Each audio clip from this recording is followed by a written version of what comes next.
ہمارے بچوں میں رواج پڑ گیا کالجوں میں لڑکے، میں ایتھیسٹ ہوں، میں اللہ کو نہیں مانتا. پاگل، مرنے کی دیر ہے، تجھے سارا کچھ نظر آ جائے گا. پھر ایک طبقہ ہے جو کہتا ہے بس مر گئے، مٹی ہو گئے، آگے کچھ بھی نہیں ہے.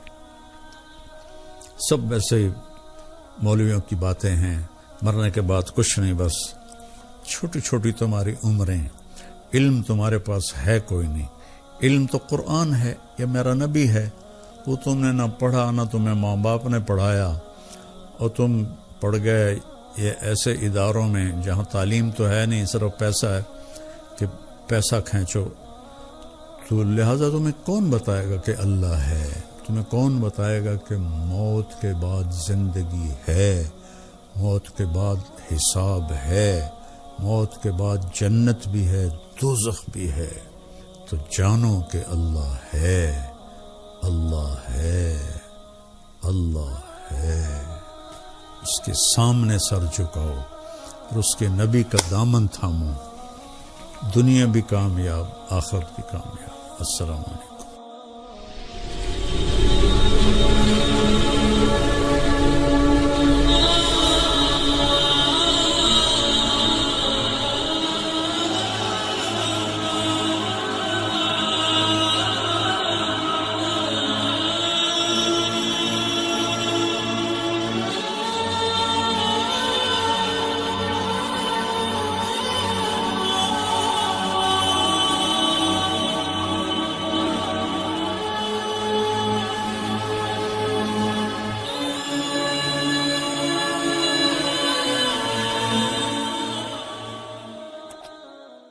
عمران ابن حطان ایک خارجی سردار تھا، بڑا دلیر، کالا سیاہ کوڑا بھی، بھئی چلو نین نقش چنگے ہوئے، ادو بھی کوڑا، رنگ بھی کالا سیاہ. اس کی بیوی انتہائی خوبصورت تھی. تو ایک دن دونوں بیٹھے تو اس کی بیوی کہنے لگی انشاءاللہ تم بھی جنت میں جاؤ گے، میں بھی جنت میں جاؤں گی. اس نے کہا وہ کیسے؟ کہ میں جب تمہیں دیکھتی ہوں تو میں صبر کرتی ہوں، تو صبر پر اللہ جنت دیتا ہے. جب تم مجھے دیکھتے ہو تو تم شکر کرتے ہو، تو شکر پر بھی اللہ تعالیٰ جنت دیتا ہے. تو کالی گوری کا مسئلہ نہیں ہوتا، اچھے اخلاق کے ساتھ زندگی گزرتی ہے. لڑکی والے ڈھونڈتے ہیں پیسے والا رشتہ ہو، پیسے والا رشتہ ہو. وہ انسان ہے یا نہیں ہے اس کی کوئی بحث نہیں. تو ہمارے خاندان میں ایک رشتہ ہوا، تو میں نے اس بچی کی خالہ سے پوچھا، تو ہم بھی خالہ ہی کہتے تھے. میں نے کہا خالہ لڑکا کیا ہو جائے؟ تو تاجروں میں دیکھا جاتا ہے کاروبار کیا ہے، اور ملازموں میں دیکھا جاتا ہے جاب کیا ہے، ہم لوگ دیکھتے ہیں زمین کتنی ہے. تو میں پوچھا خالہ وہ شور کیا ہو جائے لڑکا؟ کہنے لگی پتر وہ 14 مربے نے تے پیپر مل لے. اب میں بڑا حیران ہوا، میں نے دوبارہ دہرایا، میں نے کہا خالہ لڑکا کی ہو جائے، چھور کی ہو جائے. تو پھر ماسی نے آکھیا پتر وہ 14 مربن پیپر مل لے.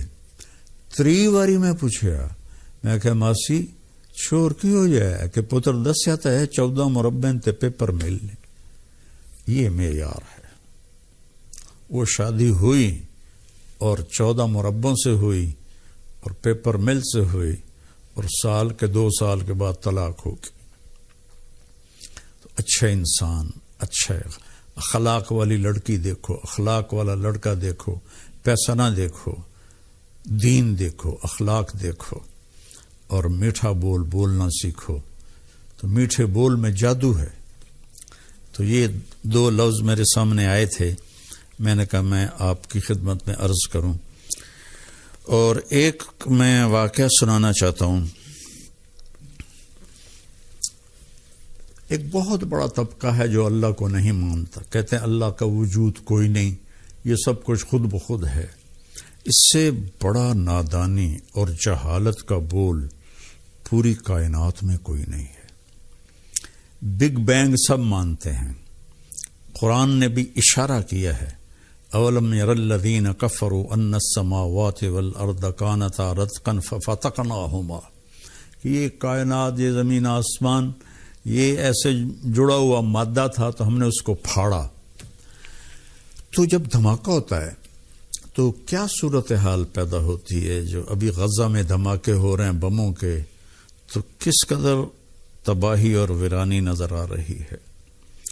تو کیا ایسا ممکن ہے کہ گندم کے ڈھیر میں دھماکہ ہو اور ساری گندم اڑ کے وہ بوریوں میں چلی جائے اور بوریاں سل جائیں؟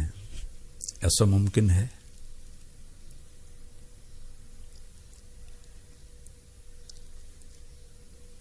دھماکے سے چیز بکھرتی ہے، وہ سنورتی نہیں ہے۔ دھماکہ ہو کلاس روم میں اور لڑکے اڑتے ہوئے جا کر اپنی اپنی گاڑیوں میں جا کے بیٹھ کے گھروں کو چلے جائیں، کبھی ایسا ہو سکتا ہے؟ تو یہ اتنا بڑا دھماکہ ہوا اور کائنات کی انتہا آج تک نہ کوئی ناپ سکا ہے نہ ناپ سکتا ہے۔ میں نے ناسا والوں کا پڑھا تھا کہ اگر ایک جہاز 90 ارب سال روشنی کی رفتار سے اڑتا رہے تو بھی اس کائنات کو وہ آر پار نہیں کر سکتا ہے۔ اتنی بڑی کائنات اب بھی بن گئی۔ دھماکہ ہوا اور سورج بھی صحیح چلنے لگا، چاند بھی صحیح چلنے لگا، ستارے بھی صحیح چلنے لگے۔ تو ایک آسٹریلین سائنسدان تھا، مجھے اس کا نام بھول گیا، اس نے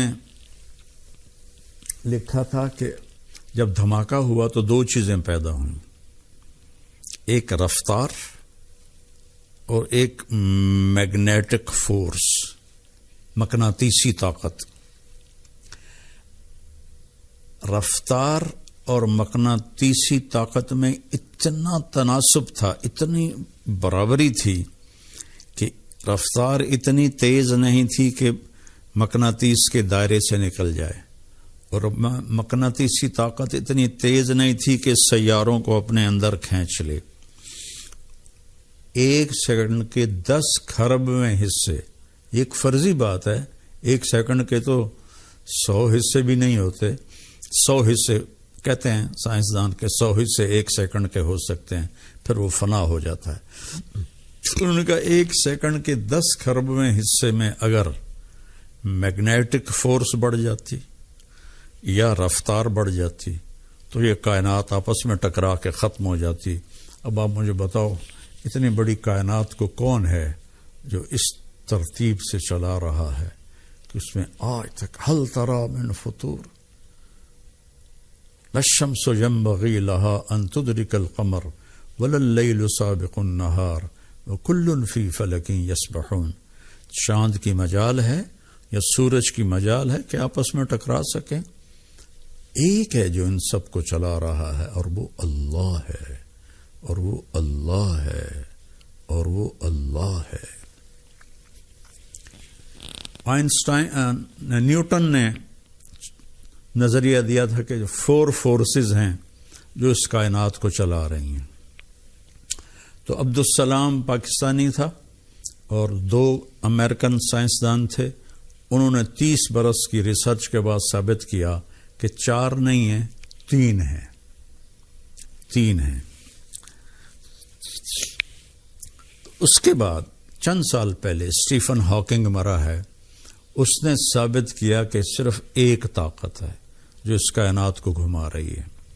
تو اس سے کسی نے پوچھا وہ طاقت خدا ہے؟ کہ نہیں۔ کہ کیوں؟ کہ پھر سائنس کی ترقی رک جائے گی۔ اب یہ ایک انسانی علم تھا جو ہمیشہ ہی ناقص ہوتا ہے، وہ ایک طاقت اللہ ہے۔ ہمارے بچوں میں رواج پڑ گیا، کالجوں میں لڑکے، میں ایتھیسٹ ہوں، میں اللہ کو نہیں مانتا۔ پاگل، مرنے کی دیر ہے، تجھے سارا کچھ نظر آ جائے گا۔ پھر ایک طبقہ ہے جو کہتا ہے بس مر گئے، مٹی ہو گئے، آگے کچھ بھی نہیں ہے، سب ویسے مولویوں کی باتیں ہیں، مرنے کے بعد کچھ نہیں۔ بس نہیں، میں آپ کو قرآن سے واقعہ سناتا ہوں۔ عزیر علیہ السلام ایک نبی ہیں، جو بیت المقدس میں تھے. بیت المقدس پہ عراق کے بادشاہ بابل اس کا کیپٹل تھا، بابل، بخت نصر، اس نے حملہ کیا. حضرت عیسیٰ علیہ السلام سے 597 سال پہلے وہاں بغاوت ہوئی تھی، تو اس نے بغاوت کو ختم کیا. 586 میں انہوں نے پھر بغاوت کی تو اس نے آ کر سارا شہر برباد کر دیا. سلیمان علیہ السلام کا جو تھا وہ ہیکل، اس کو بھی آگ لگا دی، اور کتابوں کو آگ لگا دی، اس میں اصل بائبل وہ بھی جل گئی، اور پورے شہر میں خون بہا دیا، اور 80,000 یہودیوں کو قید کر کے وہ عراق لے گیا. اور اس میں اللہ کے نبی دانیال علیہ السلام بھی تھے. تو وہاں حضرت عزیر علیہ السلام بھی رہتے تھے.